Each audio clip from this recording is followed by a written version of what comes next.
Now, there are going to be times, obviously, when the result of a game is not so important. The performance of the players, how they gel or how they don't gel, how maybe a game might expose or tell the manager and coach the things that they need to improve on or the team needs to improve on.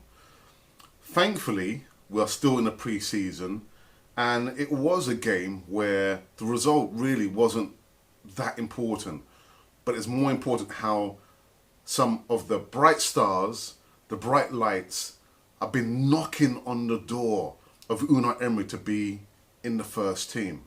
What am I talking about? Let's get into it.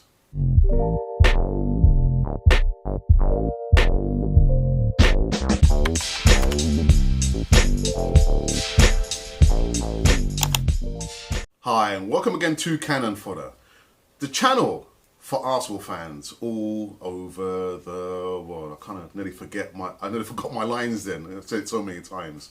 But what am I talking about? It's a post-match review, which is Real Madrid versus Arsenal.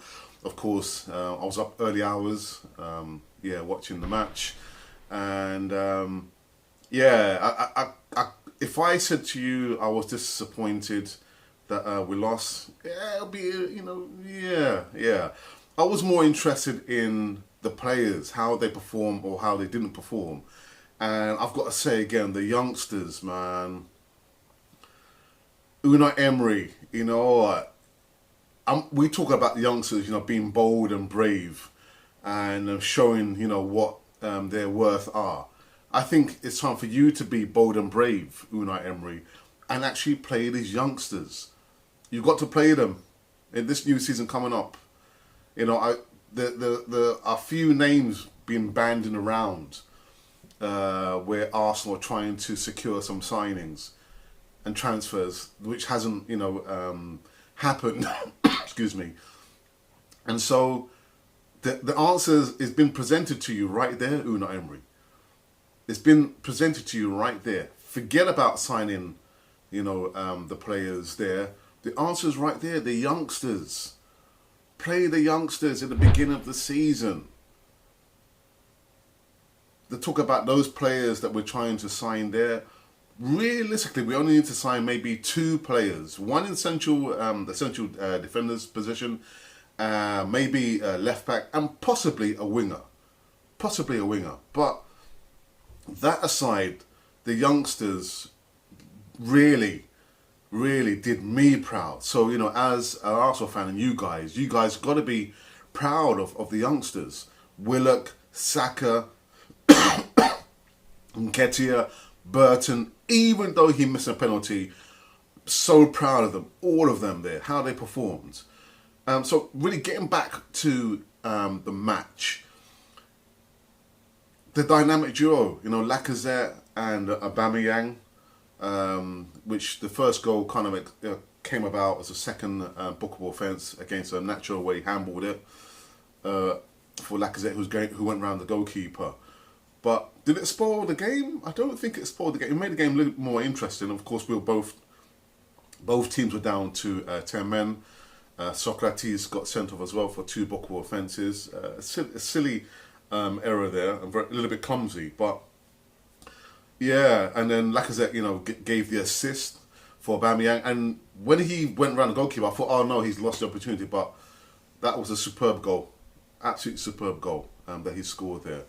And then lo and behold, we went a man down, and this is where again the in-game management, where I thought Arsenal lacked any direction, any organisational skills there. It's like a car crash. Arsenal for those like 10, 15, maybe 20 minutes when Marcelo came on, he just terrorised the our right side, and I thought Emery, Zidane made the changes because obviously he could see that they needed the right back there. Why did Emery make some changes sooner rather than later? Maybe give Ozil some cover. Give Jenkins some cover, because Marcelo again was just terrorising us on that side there. And lo and behold, they scored 2 goals, I think, in 3 minutes, and they were back in the game very quickly. But again, you know, that aside, when the youngsters came on, they gave us the thrust, the energy that we were beginning to lose, because Lacazette and Aubameyang, they looked a little bit dead on their feet. They looked dead on their feet, and it was crying out for, you know, some new players to be introduced. But yeah, you know, it's just one of those things. It's just one of those things. But again, it was a game where, for me personally, how the team played, how the players played, was more important than the results. Of course, I wanted us to beat Real Madrid, but of all people to score against this ex-Tottenham player, yeah, Gareth Bale. But again, these things happen. This is why we have the pre-season, so the coach, the manager, you know, the coaching staff, everyone can kind of gather and try and shore up the defences or the deficiencies that still remains at Arsenal. Again, Socrates needs a solid partner. You know, as much as I love Chambers that he's back, we were still a little bit in 6s and 7s there. And yeah, I'm not going to get into that. But, you know, it is what it is. It is what it is. So, you guys, give me one good reason. Why can we not start the youngsters in the beginning of the season? Why can't we begin them, start them? The Sakas, Nketiahs, maybe the Burtons, definitely the Willocks, the Reece Nelsons. Why can't we not start them?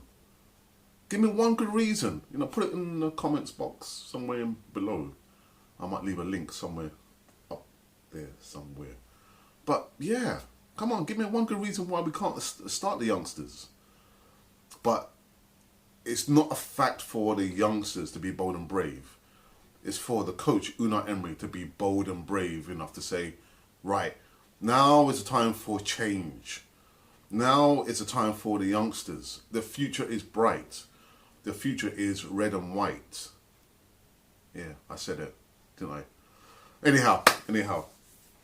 If you're just passing by for the first time, you're just seeing Cannon Fodder TV for the first time, you like what you see, make sure you subscribe and also hit the notification button too. But yeah, a match where the result wasn't so important, but it was more important about the performance, how the players played or how they did not play. And it's for Unai Emery to be brave and bold. You have been watching Cannon Fodder, the channel for Arsenal fans all over the world. And the youngsters, really bright stars, breaking news.